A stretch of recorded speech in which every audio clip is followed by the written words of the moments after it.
शाळा आता रिओपन झाल्या आहेत आणि सकाळी उन्हाळा असल्यामुळे मुलं काही खायला मागत नाही. मग अशा वेळी चॉकलेटवालं दूध दिलं तर चला तर मग घरच्या घरी हेल्दी असा बोर्नव्हिटा कसा करूया ते पाहूया. काजू घेतले आणि ते थोडे भाजून घेतले. त्याच्यानंतर बदाम आणि अक्रोड घेतले, तेही भाजून घेतले. त्याच्यानंतर सीड्स घेतले, त्याच्यामध्ये मस्कमेलन, फ्लॅक्स सीड आणि सनफ्लॉवर सीड ते एकत्र करून भाजून घेतले.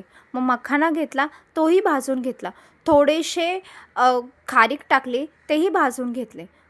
हे सर्व मिक्सरला बारीक करून घेतलं. मग त्याच्यामध्ये अर्धा वाटी कोको पावडर टाकली आणि 1 वाटी गूळ टाकला. आता हे सर्व मी एअरटाईट कंटेनरमध्ये भरून ठेवलं आणि अशा प्रकारे बोर्नव्हिटा तयार झालेला आहे आणि दुधामध्ये मिसळून प्यायला दिला मुलाला. व्हिडिओला आवडला